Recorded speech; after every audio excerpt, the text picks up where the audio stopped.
What do reoccurring dreams mean? Over and over I see her green face, her orange teeth and black hair, staring at me. She scowls at me as I stare at her in shock.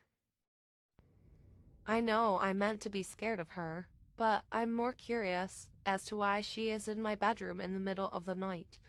I ask her, "What are you doing?"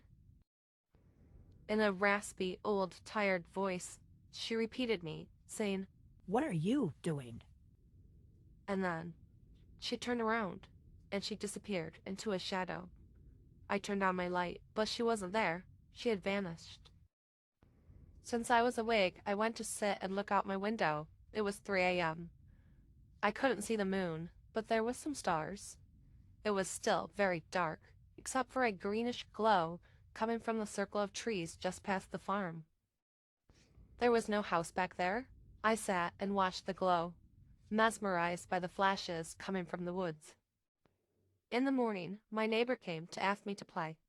We walked down the road to a bridge and tossed sticks in. Then we would race to the other side to see whose stick came out first. My stick lost. It didn't even come out. Curious as to what happened to my stick, I climbed down the edge of the cement bridge to peer underneath. I leaned around the bend. Crouched under the bridge was the witch. She sat holding my stick.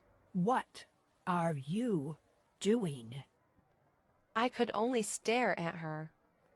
"You must never go there," she said as she pointed down the creek in the direction of the wood circle. She tapped the stick into the water, and a swirl of light sparkled along the water and disappeared into the trees. My friend suddenly popped his head out of the bridge, and the witch turned into a black cat. She jumped and hissed at him, scratching his arm as she clawed her way up the rocks. He screamed in pain, grabbing his bleeding arm. "This is all your fault," he growled at me just before climbing out of the ditch himself and running home. I did not go anywhere. Instead, I picked up my stick and I swirled it around in the creek, watching the water swirl before hiding into the dark, mysterious woods at the end of the field. After a while, I heard my mom yelling for me, and I went home. That night, I stayed up. I couldn't stop thinking of the woods and the warning to never go there. I glanced out the window, and I saw the glow. I had to know what was creating it. Quietly, I left my house. The quickest path to the woods was through the cornfield. I liked the cornfield. I was small, and I could fit through the rows perfectly. I had to go all the way through the cornfield, and then I had to go left to get to the circle of trees. I stopped at the edge of the field, and I peered into the woods. I couldn't believe my eyes. It was circular, and it was hovering, and it was glowing a green, bright light. I could see a creature standing at the edge of the creek. He was holding his arm and chanting in a language I did not know.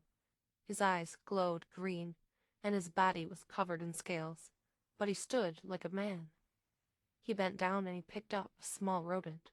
I heard the rodent scream as the creature ripped off its head and squished the dripping blood onto his arm. Then he threw the carcass into the river. I wanted to leave, but my body wouldn't move. I was scared. I did not want the creature to notice me. From behind me, I hear a voice. "What are you doing?" A cold hand grabbed my wrist and pulled me back into the cornfield. It was the witch. I was not scared. She dragged me all the way back home. Then she looked deep into my eyes.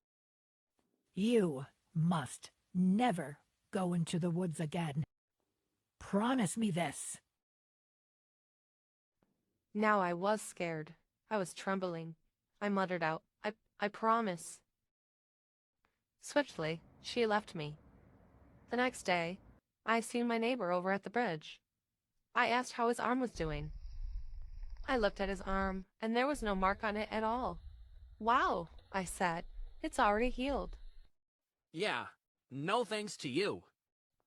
I decided I didn't really want to play with him anymore. Something about the green twinkle in his eye gave me the creeps. I went home instead, and I played with my cat. It's years later.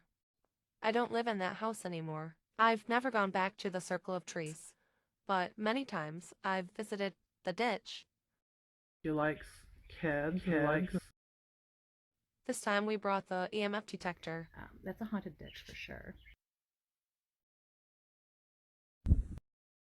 The EMF detector was spiking really high for no logical reason at all.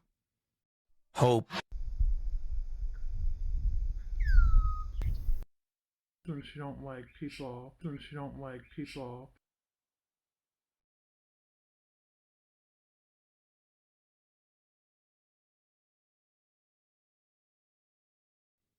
I don't see the old witch anymore, but something tells me she is still there.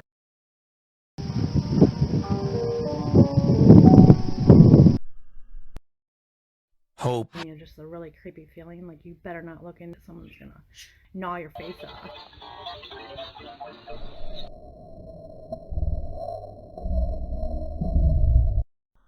The neighbor is still there. I stopped hanging out with him though because my cats hated him.